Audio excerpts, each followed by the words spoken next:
Tengan muy buenas tardes, chicos de primeros años de bachillerato, específicamente primero electrónica y primero contador. Bienvenidos a la clase de lengua y literatura de este día. Como siempre, es un gusto saludarles. A este día seguimos trabajando de manera 100% virtual, es decir, todos en casita, pero no por ello el tema que vamos a ver es menos importante, ¿verdad? Nosotros estamos llevando la secuencia de los contenidos. El día lunes estuvimos trabajando en la portada de la unidad 4, el ejercicio de comprensión lectora de Don Quijote. El día de ayer estuvimos desarrollando el tema del manierismo. Aprendimos sobre qué fue el manierismo, cuándo se desarrolló, cuáles fueron sus características y quiénes fueron sus máximos representantes en literatura. Y el día de hoy, pues continuamos desarrollando temas de importancia literaria de la unidad número 4. Como les pido, tengan siempre a la mano su libro de texto, su cuaderno de clases para que puedan ir tomando apuntes. Recuerden que estas clases que se están desarrollando de esta manera en estreno es prácticamente para no desfasarnos con nuestro horario y con lo que está planificado desarrollar en esta semana. Significa que nuestra siguiente clase, que si no recuerdo mal nos tocaría el día viernes, vamos a seguir con el tema que llevamos en la secuencia de nuestra guía. Tanto el tema del manierismo como el tema que vamos a ver este día ya no se van a volver a mencionar porque se están desarrollando de esta manera. Yo sé que ustedes siempre han sido muy responsables y que todos están conectados en esta clase para poder aprender lo que nos corresponde a este día. Tomen nota siempre de la fecha. Ahora estamos 5 de mayo del 2021. La agenda de hoy, bueno, vamos a presentar el contenido, el indicador de logro y la reflexión. Siempre es nuestro inicio en cada uno de los temas. Aparte de conocer qué vamos a ver, vemos cuáles son nuestros indicadores de logro, qué pretendemos alcanzar con este tema. Vamos a hablar un poco acerca de la reflexión. Luego vamos a la parte de la lectura mecánica, que esta vez nuevamente la realizaré yo por, digamos que el formato que se está trabajando para este tema. Y luego voy a desarrollar el contenido. El contenido de hoy es bastante, lo van a relacionar mucho con su lectura del ingenioso hidalgo Don Quijote de la Mancha y vamos a aprender muchas cosas sobre el mundo del Quijote, ya que ese es el tema. Tomen nota del contenido entonces, ¿cuál es? El mundo del Quijote. ¿Qué vamos a ver en este tema? Les voy a adelantar un poquito. Vamos a hablar un poco sobre la sociedad española que rodeó prácticamente el contexto de surgimiento del ingenioso hidalgo Don Quijote de la Mancha y de la vida de Miguel de Cervantes en ese momento. Luego vamos a hablar un poco sobre la trama de la obra, que yo sé que ustedes ya la leyeron, así que solo va a ser un par de pincelazos por ahí. Y vamos a centrarnos también en cuáles fueron los estilos y las fuentes que la obra utiliza o que en este caso el autor Miguel de Cervantes utilizó para poder crear esta tan magnífica obra. Vamos a ver que retomó diferentes tipos de literatura, diferentes tipos de novelas, y no prácticamente fue solamente una, sino que tuvo bastantes influencias. Entonces, prácticamente en este tema, El mundo del Quijote, vamos a hablar sobre lo relacionado a esta obra, su autor y su contexto. ¿Cuáles son los indicadores de logro? En este caso son dos. El primero de ellos es reconoce, o sea, usted, ¿verdad? Reconoce datos de la sociedad española de la época en que surge la novela de caballería. ¿Qué quiere decir? Que vamos a ver, como yo les mencionaba hace un par de segundos, que nos vamos a dar cuenta de qué estaba pasando en España en el momento en el que surge esta obra, qué estaba pasando en el contexto en el que Cervantes vive justo en esa época. Estamos hablando de 1605, donde se publicó la primera parte, 1615 la segunda, o sea que para ubicarnos en el contexto, digamos que 1605 aproximadamente, ¿verdad? Luego la segunda o el segundo indicador es comenta la sabiduría popular y culta reflejada en Sancho Panza y Don Quijote como personajes principales de la obra. O sea que aquí es ser capaces de darnos cuenta cómo es que se da la oposición entre contrarios. Si ustedes recuerdan, esa fue una de las características que mencionamos del manierismo y esto se ve reflejado en la obra. ¿Por qué? Porque tenemos la sabiduría popular que está estrechamente relacionada con Sancho Panza Y luego tenemos la sabiduría culta, que está directamente relacionada con Don Quijote. Entonces, ustedes ya leyeron la obra, así que va a ser mucho más fácil entrar en contexto y comprender esto. Y luego la reflexión de hoy nos dice, la máxima expresión del amor es el respeto a uno mismo y a los demás. Esta semana hemos estado hablando, bueno, desde el día lunes acerca de la importancia de la convivencia, cómo podemos hacer nosotros para estar en paz con los que nos rodean, para evitar inconvenientes, para evitar problemas en el ámbito familiar, en el ámbito comunitario, en el ámbito escolar. Con esto del bullying, ustedes saben que se ha hecho pues bastante un tema recurrente y una de las cosas que podemos utilizar o uno de los valores que podemos utilizar es para evitarlo, ¿verdad? Por supuesto, el respeto, la tolerancia, la convivencia, la empatía. Y en la reflexión del lunes, como la del martes, hemos estado hablando de eso. Pues hoy también seguimos intentando fomentar en nosotros estos valores y hoy hablamos del respeto. El respeto es, creo, uno de los valores más importantes y si nosotros tenemos respeto, pues estamos expresando amor, amor hacia los demás, amor hacia los que están cerca de nosotros y eso incluye también a nosotros mismos, porque a veces, y lo hablábamos en la semana pasada también, que estuvimos viendo el respeto, cómo nos respetamos a nosotros para luego hacer que los demás nos respeten o para nosotros respetar a los demás. Entonces, si queremos vivir en paz, en armonía, en tranquilidad, ¿qué tenemos que hacer? Amemos, respetemos, toleremos y de esa manera pues vamos a estar siempre felices, siempre en un ambiente ameno con todos los que están cerca de nosotros. Y la lectura mecánica, que esta vez la realizaré yo también, es un fragmento de la obra El ingenioso Hidalgo Don Quijote de la Mancha. No vamos a dejar de leer, por lo menos esta semana, vamos a continuar leyendo esta magnífica obra que a ustedes les parecerá conocido, tanto el fragmento de ayer como el de hoy, ustedes ya lo han leído, pues, y de hecho he elegido de los fragmentos más representativos o más, digamos que más destacados, ¿verdad?, de la obra. Así que voy a hacer la lectura, usted la lleva conmigo y usted se va a acordar precisamente de cuál episodio es. En esto descubrieron 30 o 40 molinos de viento que hay en aquel campo, y así como Don Quijote los vio, dijo a su escudero, la aventura va guiando nuestras cosas mejor de lo que acertáramos a desear, porque ves allí, amigo Sancho Panza, donde se descubrieron 30 o poco más desaforados gigantes, con quien pienso hacer batalla y quitarles a todos las vidas, con cuyos despojos comenzaremos a enriquecer, que esta es buena guerra y es gran servicio de Dios quitar tan mala simiente de sobre la faz de la tierra. ¿Qué gigantes? Dijo Sancho Panza. Aquellos que allí ves, respondió su amo, de los brazos largos que los suelen tener algunos de casi 2 leguas. Mire, vuestra merced, respondió Sancho, que aquellos que allí se parecen no son gigantes, sino molinos de viento, y lo que en ellos parecen brazos son las aspas, que volteadas del viento hacen andar la piedra del molino. Bien, ahí tenemos la lectura de hoy. Esto es, o es uno de los capítulos más reconocidos o de los que casi todos sabemos, porque hasta imágenes célebres han sacado siempre de Don Quijote con los molinos.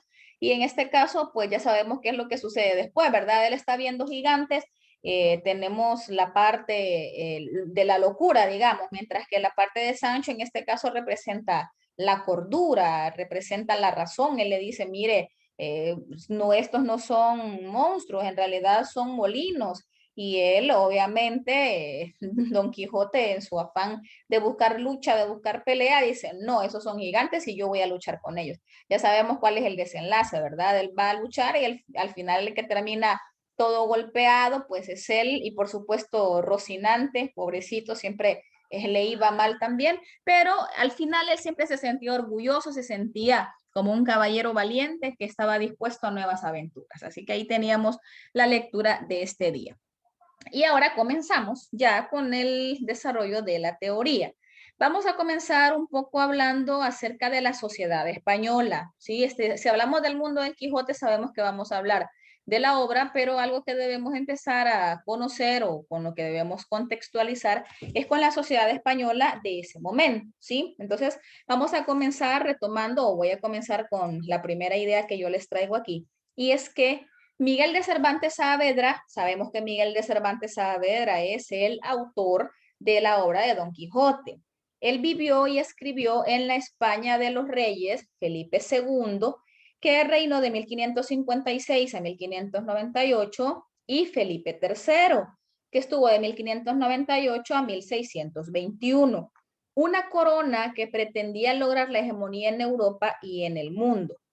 ¿Qué quiere decir? Que en este caso, tanto Felipe II como Felipe III, ellos querían lograr o querían hacer que tanto España como Europa pues pudieran sobresalir, pudieran brillar, pero al final en este sentido hubo algunos problemas, ¿sí? Hubo algunas situaciones que les afectaron y entre los problemas que ellos se enfrentaban puedo mencionar, por ejemplo, los ataques de los corsarios ingleses a los puertos de la península ibérica, de España, ¿verdad? Luego el ascenso al trono de Francia de un rey que no era originalmente católico, eso generó también inconvenientes porque estaba en contra de la religión oficial que se manejaba.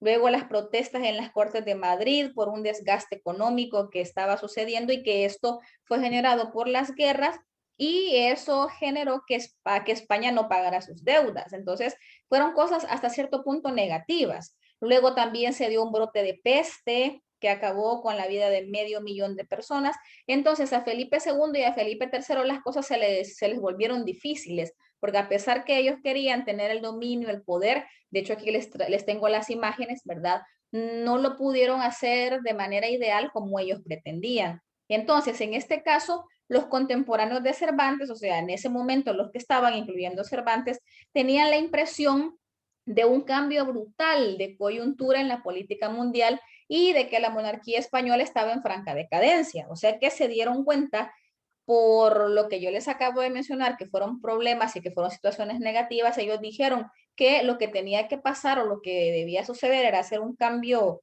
o un giro completo en la política del momento para que se pudiera salir adelante de esa crisis, porque ellos sabían que la monarquía española, o sea, Felipe II, Felipe III, estaban en decadencia, se estaban viniendo abajo porque a pesar de estas cosas que ellos quisieron sacar adelante, pues en realidad se les dificultó. Muchos dicen que esta decadencia era más psicológica, porque pensaban o se veía todo desde el punto de vista un poco más pesimista. Y ustedes saben que dentro del manierismo y el barroco, que son, digamos, que las corrientes que más tienden a pensar en el pesimismo, pues ya estamos hablando de la época del Quijote, de la época de Miguel de Cervantes, que escribe esta obra.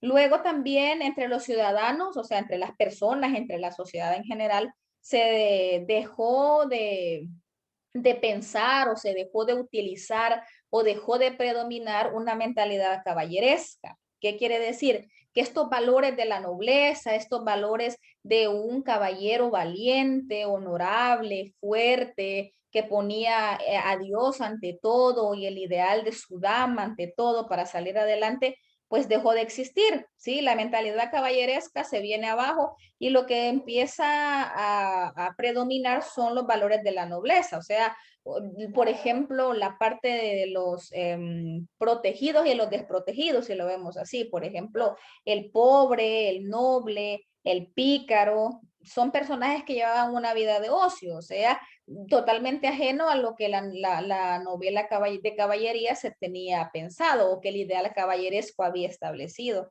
Que en este caso la meta no era tener una vida digna, sino que solo vivir de viendo de qué manera se salía adelante. De hecho, ya hemos mencionado la novela picaresca, ¿verdad? Que tiene su auge en el Renacimiento y en este caso, pues todavía está en vigencia, todavía la figura de un antihéroe quizás es más valiosa que la de un caballero porque estaba relacionado con la realidad del momento.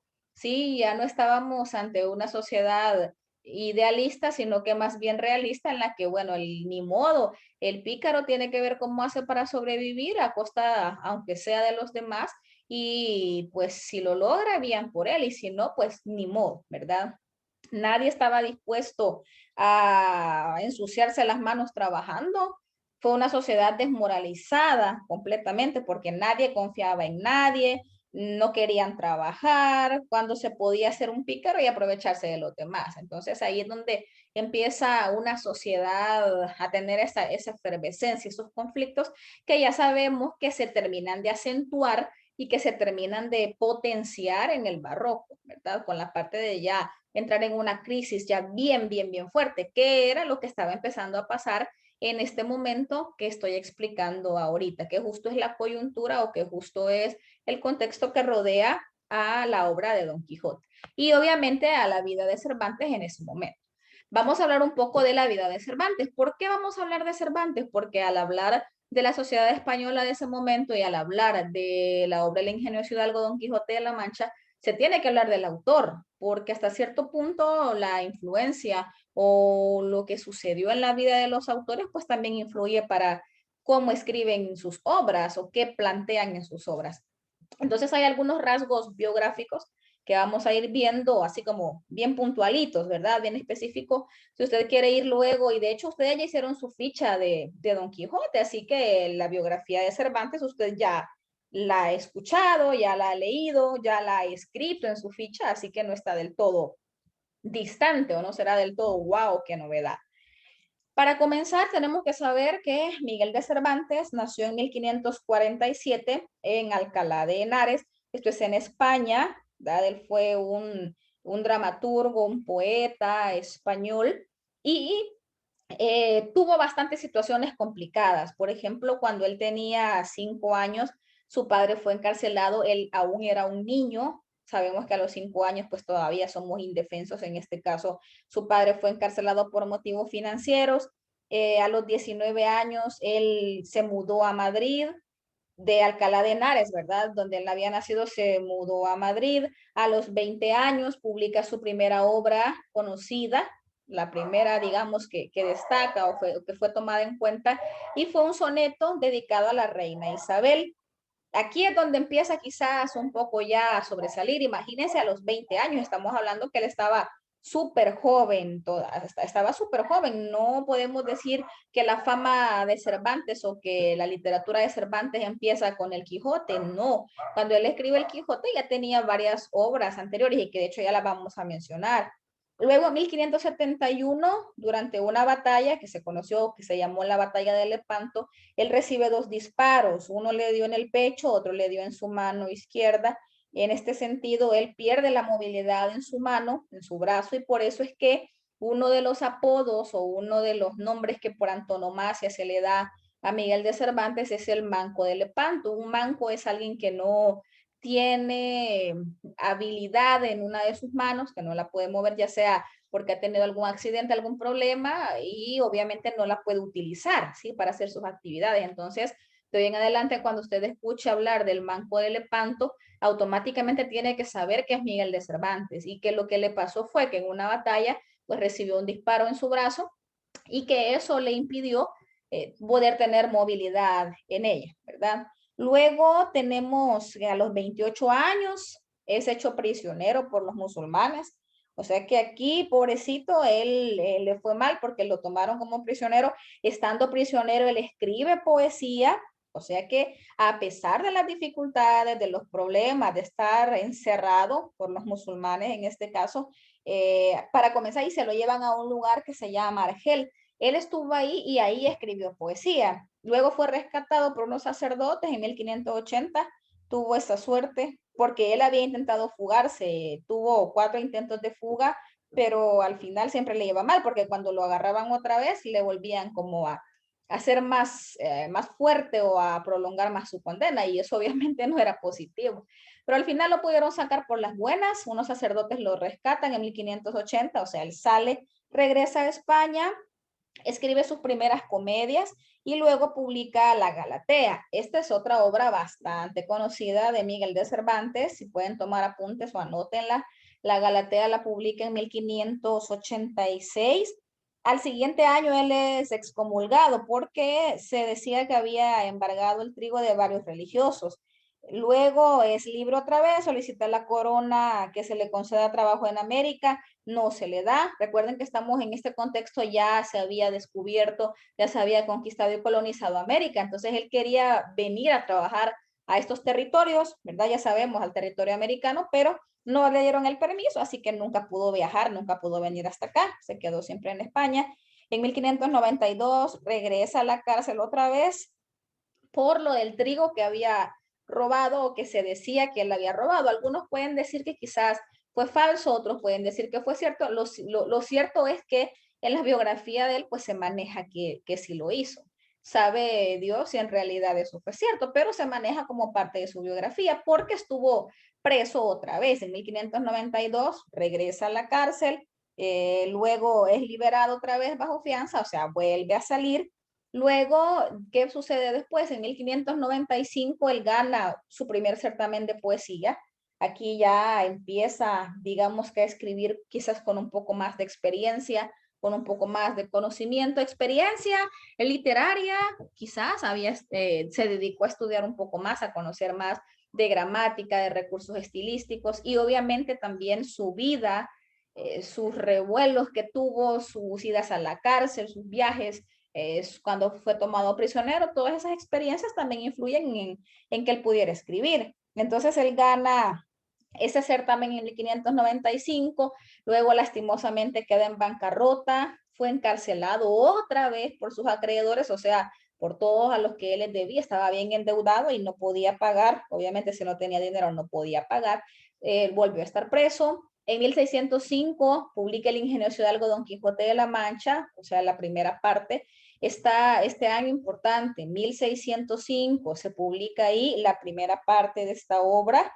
Y luego a los 62 años, él regresa o ingresa a una congregación religiosa que se conocía en ese momento como los esclavos del Santísimo Sacramento. En 1612 publica otra obra también bien conocida que se llama Novelas Ejemplares, 1612, Novelas Ejemplares. Y en este caso ocurre algo bien extraño porque en 1614 aparece un libro.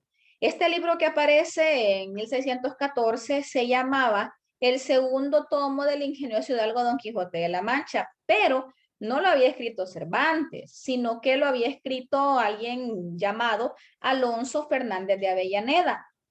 Obviamente, cuando Miguel de Cervantes ve esto, dice, hey, wow, ¿qué está pasando aquí? Si la primera parte del ingenioso hidalgo Don Quijote de la Mancha, este libro, esta autoría es mía. Yo he creado este personaje, yo he creado las acciones, yo he creado todo. Y resulta que había aparecido este tal Alonso Fernández y él había creado la segunda parte. Obviamente había fusilado, había retomado, había leído la primera parte y había continuado la historia, pues entonces esto molesta bastante a Cervantes, lo enoja, lo indigna, se siente traicionado, si ahí en ese caso, pues quizá no existía esto de los derechos de autor, ¿verdad? No pudo hacer ningún procedimiento legal o actuar de alguna manera para defender la autoría, pero lo que sí hace es publicar él, o sea, el propio Cervantes, la segunda parte de la obra y la tituló El ingenioso caballero Don Quijote de la Mancha. O sea que hay una diferencia porque la primera parte es El ingenioso hidalgo, la segunda parte es, según Cervantes, El ingenioso caballero. Entonces esta parte es bien curiosa y a veces quizás no manejamos o no sabemos o no sabíamos quizás que hubo alguien que se le ocurrió y dijo, bueno, aquí esta obra está chiva, está buena, yo voy a seguirla. Y continuó y creó la segunda parte. Sin embargo, él no era el que había creado todos los personajes y todo lo que lo que ya leímos nosotros en la primera parte. Entonces, en 1615 es que aparece la segunda. Si se fijan, hay varios años, de 1605 a 1615 hay varios. Y de hecho, por esa misma razón es que Cervantes, al final de la segunda parte, o sea, al final de la obra como tal, pues mata al protagonista, o sea, el protagonista fallece. De esa manera, pues ya no hay margen para que saliera otro campeón y continuara con la historia. Así que esa es la razón por la que son dos tomos o dos partes y que al final de la segunda parte, pues el protagonista fallece. Ahora, luego de esto también escribió más obras, por ejemplo, hubo una que se llamó Ocho comedias y entremeses, y Cervantes muere en Madrid en 1616, 23 de abril específicamente. Por esa razón, y eso ya lo mencionamos hoy en que estuvimos hace poco en la Feria del Libro y Maratón de la Lectura, que el 23 de abril, que igual coincide la muerte de Cervantes, la muerte de Shakespeare y la muerte del Inca Garcilaso de la Vega, y obviamente por ser autores tan importantes, tan famosos, tan trascendentales, es que se toma esta fecha como inspiración o como base para conmemorar el Día del Libro y los derechos de autor. Ahora vamos a hablar un poco de la obra ya, de Don Quijote de la Mancha. Sabemos, son dos nombres, ¿sí? El ingenioso hidalgo Don Quijote de la Mancha, el ingenioso caballero Don Quijote de la Mancha, pero casi siempre decimos Don Quijote, ¿sí? La obra Don Quijote de la Mancha. Solo por cultura general usted lo debe saber, pero si en algún momento decimos, mira, yo ya leí Don Quijote de la Mancha o ya leí Don Quijote, todos entendemos que es la misma obra. ¿De qué se trata la obra? Usted, o de qué va la obra, ustedes ya la leyeron. Sabemos que se trata de un hidalgo que se llamaba Alonso Quijano, quien tras leer muchos libros de caballería, ¿qué le pasó? Perdió el juicio, se le secó el cerebro, se volvió loco y dispuso a hacerse un caballero andante para impartir justicia en los caminos. Ya sabemos que para hacerse caballero pensó, incluso se empezó a quebrar la cabeza, bueno, con su nombre, luego pensó, hey, no, yo debo tener un caballo, vio a un caballito, a un rocín todo flaco por ahí, pero le pareció el más hermoso de los caballos, de los corceles, le puso su nombre, luego empezó a pensar en su armadura, necesitaba una armadura, un yelmo, una espada, un escudo, luego necesitaba amar a una dama, amar a una mujer, encontró a Dulcinea del Toboso, que sabemos que ni siquiera se llamaba así, sino que se llamaba Aldonza Lorenzo, luego fue a que lo nombraran caballero, porque si no lo nombraban, pues no tenía validez, fue a una venta y ahí en esa venta, pues el ventero no tuvo más opción que hacerle caso y seguirle la corriente y decirle, bueno, te nombro caballero, pero sabemos que eso no fue nada oficial, o sea, eso estaba ocurriendo, todo ese idealismo ocurría en la cabeza de Don Quijote. En este caso, se dice que esta obra, bueno, aparte de eso, para no dejar de lado o incompleta esta parte, sabemos también que no anduvo solo, sino que ya luego que fue nombrado caballero, luego de su salida, dijo, bueno, yo necesito también a un acompañante, necesito un fiel escudero. Y en este caso, pues buscó a su escudero, encontró a Sancho Panza. Ya sabemos que quizá podríamos pensar que a Sancho lo movió el interés hasta cierto punto, porque Don Quijote le prometió una ínsula, lo prometió hacerlo gobernador. Entonces, en este caso, la pareja de protagonistas empiezan porque tenían muchas diferencias, ¿sí? Muchos opuestos. El origen social, las intenciones, las aventuras, todo eran opuestos completamente, ¿sí? Y eran o en este caso fueron objetos de burlas, objetos de ataques y también de admiración, ¿por qué no decirlo? Porque a pesar de las cosas que hacía, que a veces eran un poco disparatadas, los ideales que él tenía de caballero estaban bien cimentados. Entonces, luego ya cuando hablamos un poco más acerca de las fuentes o el estilo de la obra, sabemos que fue un ejemplo, o se cataloga como un ejemplo de novela moderna, porque es una narración bien compleja, ustedes no me van a dejar mentir, coinciden muchas perspectivas, coinciden muchos niveles de narración, hay algunas partes que son narradas por unos, por otros, por ejemplo, la parte de Grisóstomo o Crisóstomo lo podemos encontrar de algunas de las dos maneras. Son historias, digamos que totalmente aisladas o distintas, pero que uno se puede meter y entender qué pasó, por ejemplo, qué le pasó a Crisóstomo con Marcela, y esa misma complejidad o esa misma diferentes o diferencias de perspectivas a veces nos pueden confundir, pero eso lo hace magnífica, ¿sí? Eso hace que definitivamente esta obra sea de las más reconocidas, de las más galardonadas y de las que hasta la fecha todavía le seguimos dando bastante énfasis, bastante importancia. Entonces, hay una clara tendencia manierista en estas obras y eso pues ya lo sabemos. Ahora, ¿en qué se inspiró o cuáles fueron las fuentes? O sea, ¿de dónde agarró Cervantes inspiración para crear esta obra? Él retoma muchas cosas, novelas de caballerías, novela picaresca, novela pastoril, lírica renacentista y teatro. Bueno, ¿y cómo es que él abonó o utilizó todo esto?